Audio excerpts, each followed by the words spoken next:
Hey, it's Jim with CGC Sports Illustrated. It's time for another unboxing video. So while I'm getting this opened, let's take care of a few disclaimers. Couple of things. As always, these are newsstand issues. I don't collect subscription issues.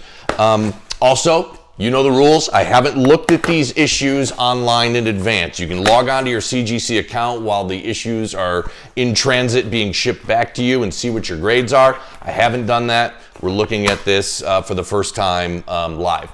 Another thing, this is probably going to be my last unboxing video for 2 or 3 months. I've done the calculations on CGC's wait times, and I think I'm probably looking at September, October before I'm going to get another shipment in from CGC. But there's been a lot lately, and it's been a ton of fun. Also, at the end of this video, because I know what these issues are, but I don't know the grades, and I know one of them is an autographed issue. And I've talked about this a lot on my podcast and other videos I've done. Autographs are so tricky with CGC. So one of these is an autographed issue. We'll take a look at the grade. That'll be a lot of fun. And I'll show you and talk a little bit more about how CGC handles autographs and, you know, some suggestions on how to get the most out of your Sports Illustrated issues if you've got some autographed ones that you want to send in. All right, I'm going to take a little peek at this here. A bunch of rubber bands on this, just so I want to figure out what's the front and back so that I can do a clean reveal here. Yeah, so we'll talk about autographs at the end and hopefully give you some pointers on how to avoid some pitfalls, and as I always like to do, show you the mistakes I've made so that hopefully you don't do the same. All right, so this is our first issue. Oh, by the way, before I do the big reveal, this is the batch. Couple of months ago, I did a video called Guess the Grade, where I went through these 5 issues that I'm looking at right now before I sent them to CGC and gave you a grade estimate. So you can go back and watch that video, but I'm going to tell you what the grades I guessed were. So this is a little bit of a game show thing. I'll tell you what grade I guessed, and we'll see what grade they ended up actually coming out as and being. So a lot going on for an unboxing video. All right, first slab. Oh no, okay. So, started off with the autographed issue.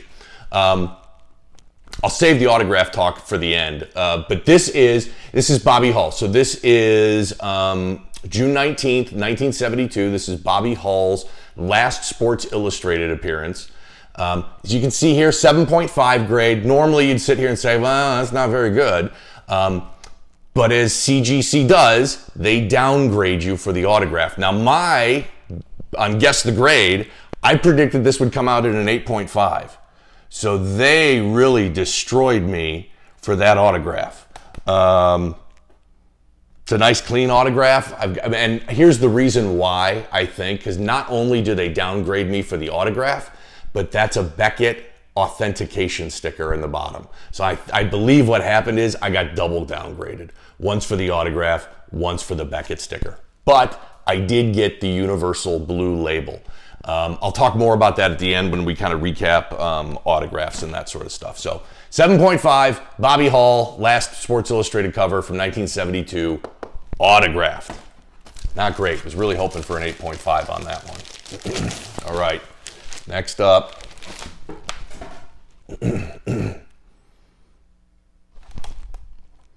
Okay, so this is the swimsuit issue. This is from January 18th, 1965. And you can see that it's got a 5.0 on there. So let's talk about swimsuit issues a little bit, because I've started to send a few more swimsuit issues in to be graded.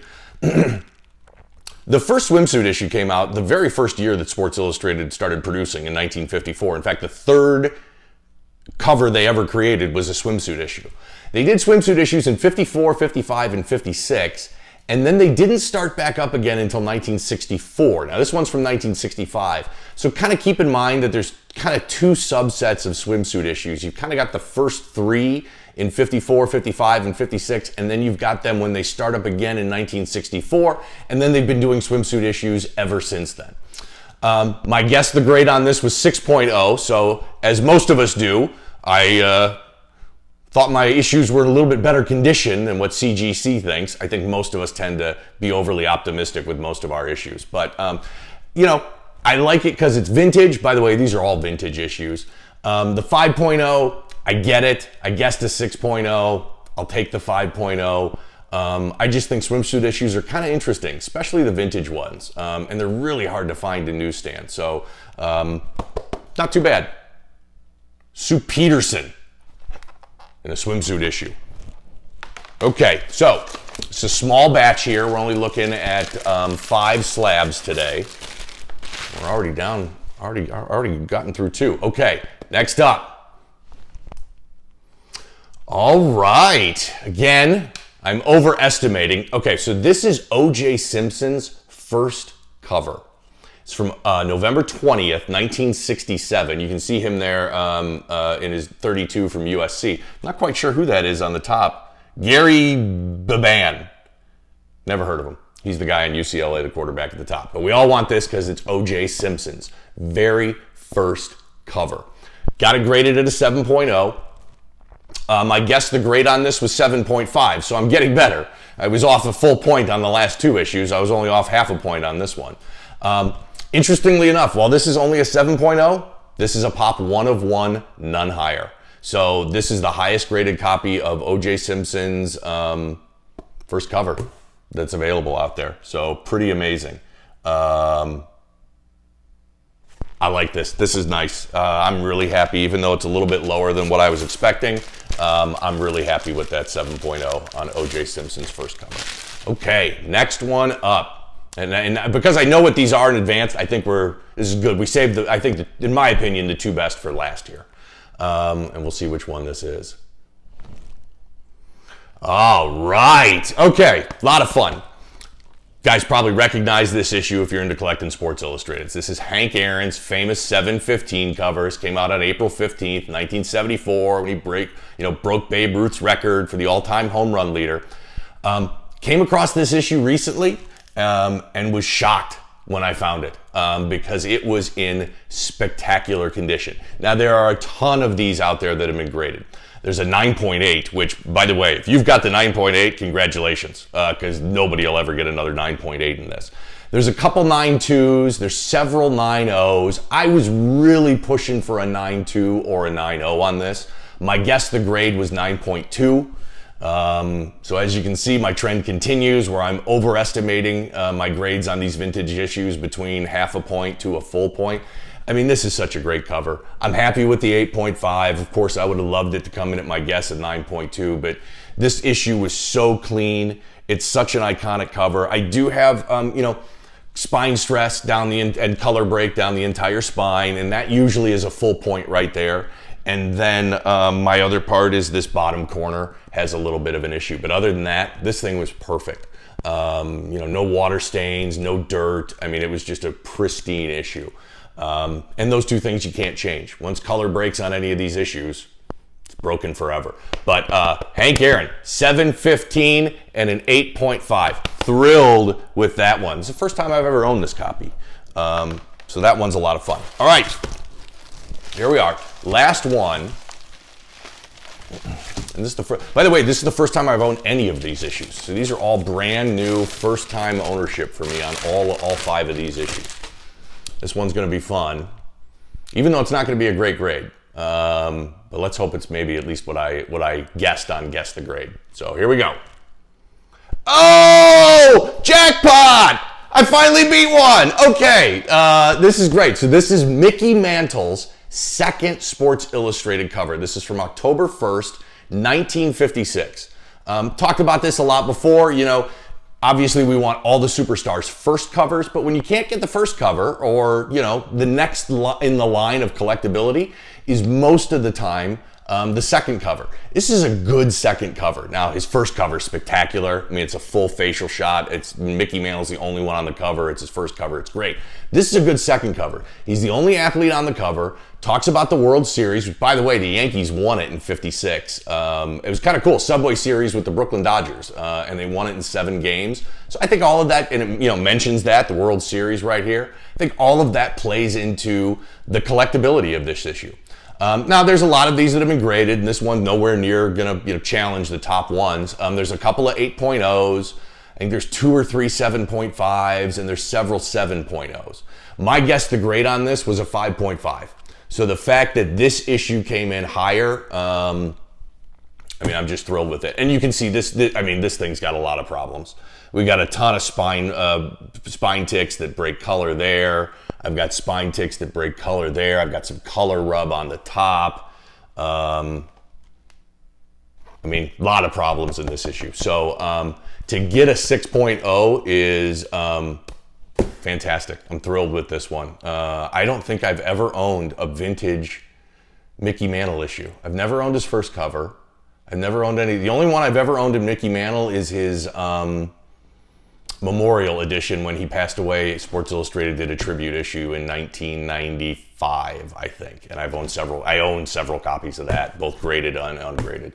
But this is my first vintage Mickey Mantle issue. And rarely am I ever happy with a 6.0, but man, this one was in tough shape, and did I ever know it. And for it to come back and beat my guess the grade when I had it at a 5.5 and to do a 6.0 is fantastic. All right, so good batch, all vintage, decent grades, not too terrible. I'm pretty pleased with all of them. Let's dig in a little bit more and talk about autographs. And I've got a couple examples here. I'm not gonna go do a deep dive on this. I really need to do a separate video eventually on this. But here's the way CGC handles autographs. They have their own autograph authentication system called their Signature Series. It's impossible to get. Let's start here. I love the Signature Series because it is so difficult. So for something to be authenticated and be part of CGC's Signature Series, the person signing the autograph must be done in the presence of a CGC Signature Series witness. So I think that's a really high bar. It's a much higher bar than any of the other authentication services. And so you know with 100% certainty that this is something that's authentic. What makes that difficult is CGC is a comic book company, and they don't send any witnesses to sports card conventions where all the athletes are. And maybe one day that'll fix it. So for now, we're stuck with getting our autographs authenticated by PSA or JSA or Beckett, and then sending them into CGC. The problem with that is, and what you saw with the Bobby Hall issue, the other Bobby Hall issue, not this one, is that CGC doesn't care about JSA and Beckett and PSA's authenticity of their autograph. They ignore that. And so therefore, the autograph then becomes a defect to a degree. So let's talk about this one. I think this was on my last unboxing video. This is before I learned how to some of the tricks within CGC to get what I want. If you send something like this that's autographed with an authentication sticker on it to CGC, most of the time they're going to give you, and I mean most of the time, they're going to give you what's called a green qualified label. Now, for comic book collectors, I can tell you this, 99% of the time, that green label is the kiss of death. Nobody wants a green label. It's a qualified grade, and collectors in the comic book industry feel, that's just terrible. So they don't want that. Because Sports Illustrated is kind of a new hobby, we take a lot from comic books. That's kind of the general consensus in Sports Illustrated collecting, is we don't want that green label either. So what they sit here and say, they say, okay, I'm not going to deduct you for that autograph and that sticker on there, but so this was a true 8.0, but I'm not going to give you the blue label. I'm going to give you the green universal label, which is no good. And in fact, I'll be cracking this issue open, sending it back to CGC, trying to get a blue label. But what you can do, and what I found out later after I sent in that Bobby Hall issue, and I'll show it to you here on this Bobby Hall issue,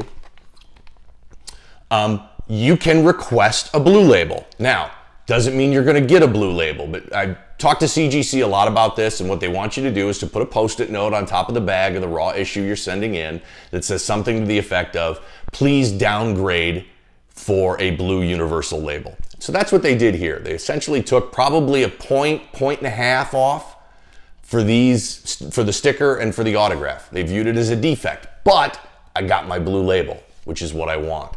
So something to keep in mind, if you've got a perfect 9.8 issue that's autographed and you want that blue label, I've never seen an autographed blue label above an 8.5. So what CGC is telling me with that is they're taking about a point and a half off in deduction for this. So you've got to keep that in mind. So in my mind, This Bobby Hull issue without the autograph was probably a 9.0. But they're going to take a point or maybe even a 1.5 off and give me that 7.5. Now, something else that's even trickier in all of this is this issue here, which I did not request. This is, again, before I knew kind of these tips and tricks with CGC. Sent this in a long time ago. I did not request a blue label on this. I inquired about that, and here's what CGC told me. So if a grade falls, if a magazine by itself, without the autograph, if I ignore the autograph as a grader, and the grade falls at a 7 or below, generally, if that's the case, they will give you the blue label. And the reason why CGC, you can only get downgraded for so many things. So I sent this issue in and I didn't request a blue label, but because its true grade without the autograph was a 6.5, they didn't take it down further for the autograph and the authentication sticker on there. I hope any of this made sense. It's clear in my head to a degree, and I'm trying to relay that. What I'm trying to impress upon everybody is autographs are really, really tricky with CGC. And so if you got questions on them, please leave a comment here on YouTube or DM me on social media. I'm happy to kind of help you with whatever I can. From what I've heard and what I've talked to people, what you don't want is this. You don't want that green label because it just becomes not very collectible at all. At least that's what the hobby is telling me, and that's certainly the way things are in comic books. And I'm starting to think that, the graded Sports Illustrated hobby is a lot more like comic books than it is like sports cards. And it makes sense because these look a lot more like comic books than sports cards. So great unboxing, probably the last one for a while. I hope you understood some of that information about autographs. Shoot me a message if you didn't. Please follow me on social media. I'm on Twitter, I'm on Instagram. I'm on eBay, I'm on TikTok, just about everything. Facebook groups, just go into Facebook groups and search CGC Sports Illustrated. All the other platforms, if you search CGC Sports Illustrated, I'll show up there. And do me a favor and subscribe to this YouTube channel, and we'll do it again real soon.